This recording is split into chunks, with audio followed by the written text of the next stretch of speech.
Hi, my name is Father Mike Schmitz, and this is Ascension Presents. Okay, so let's get this out of the way first. I am going to call you Mike, not out of disrespect to you, but it's out of the fact that I do not believe in your religion, and the fact that I would butcher your last name somewhere in this video, and everybody would focus on that, and that's not what I want at this current time. So I'm just going to call you Mike, and I'm certain that a man of your dignity and respect can understand that. Okay, those of you who are men who are watching this, those of you who are women who are watching this, women, what does it feel like to be a woman? Guys, what does it feel like to be a man? Flip it around and say, men, do you have any idea what it feels like to be a woman? And women, do you have any idea what it feels like to be a man? No, the reality is, of course, we don't. We have no idea what it feels like to be a member of the opposite sex. Are you insinuating transgender people feel like they will ever get the full experience of being a cisgender male or a cisgender female? Because if that's what you're trying to elude here in this, Mike, I feel like you're being an asinine. Because no, and all of us know this, no, we will never get the full experience of being a cisgender male or a cisgender female because we are transgender, Mike. I don't know if you know this, but that kind of is what transgender means, okay? Anyway, here we are. You're asking men and women how it feels to be men or how it feels to be women or vice versa, but you don't ask a trans person how they feel. So here's a little exercise I'm going to propose to you, Mike. Go out, find yourself a trans person, and ask them how it feels to be them. Ask them how it feels to have society tell you what you're supposed to be and who you're supposed to be based on what you were assigned at birth, while your mind is telling you that this isn't right, this isn't who you are, stop, you need to become you, and constantly nagging at you that this isn't you. But you still constantly ignore it and try to conform until it makes you to the point that you're contemplating of not existing on this earth anymore, and then having the courage to turn around and live the life that makes you happy. Let's ask a trans person, Mike. How about you get out there and talk to a trans person before you start spouting this crap? Crazy. All we have is gender stereotypes. Here's what I mean. There are stories about, here's the young boy and his parents say, well, we're treating him like a girl. He really is a girl because he identifies as a girl. Why? Well, ever since he was little, we didn't have to tell him he liked dolls more than he liked trucks. He liked dresses more than he liked jeans. He liked pink more than he liked blue.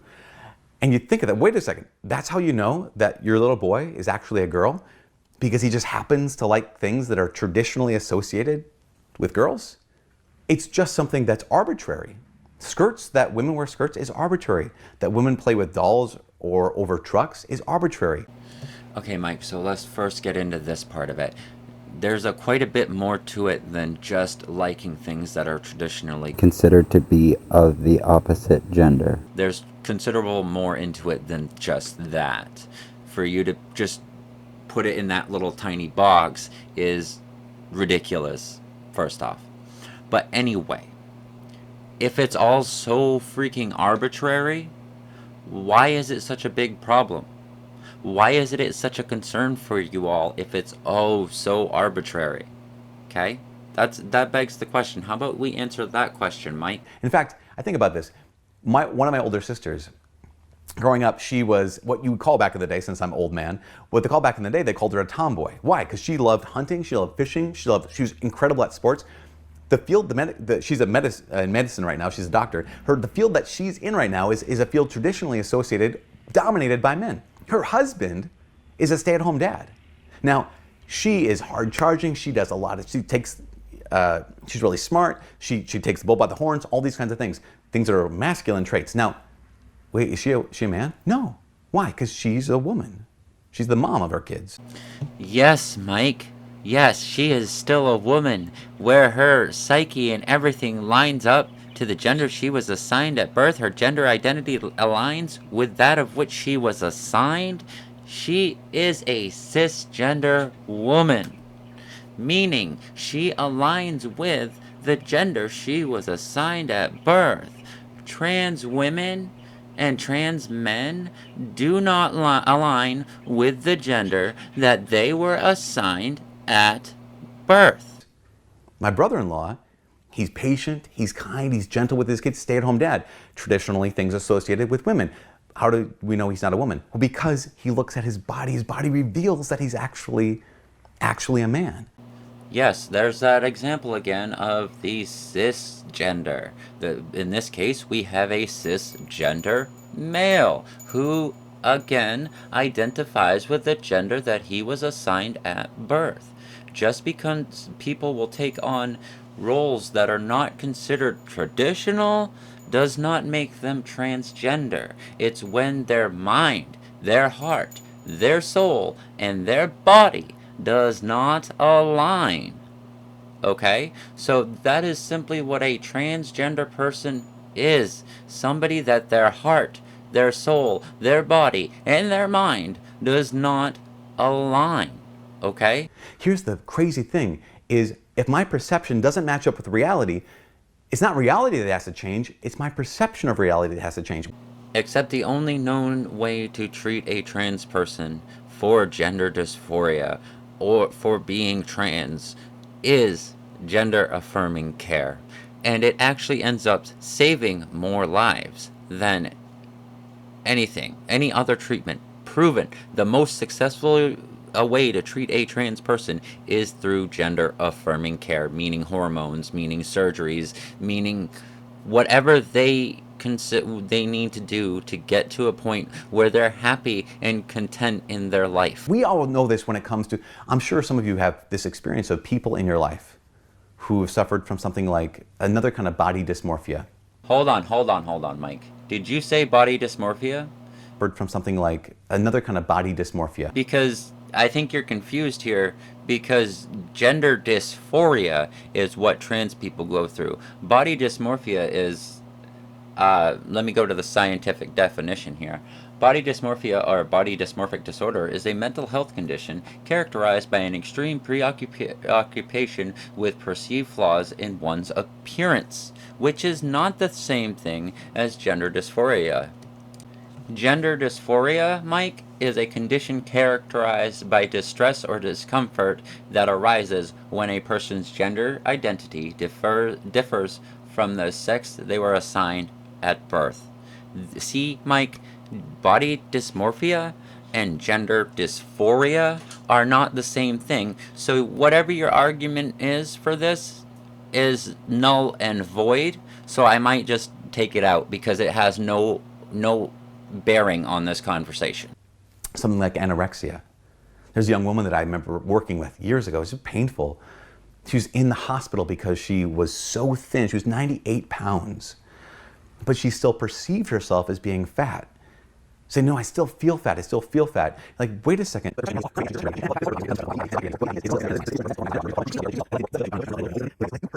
dysmorphia, by BIID comes in and says, doctor, this is not my hand. It's not my real hand. Can you amputate it? Doctors around the world are instructed, no, that's actually their hands. Don't amputate a healthy limb. Their perception is wrong, not the reality.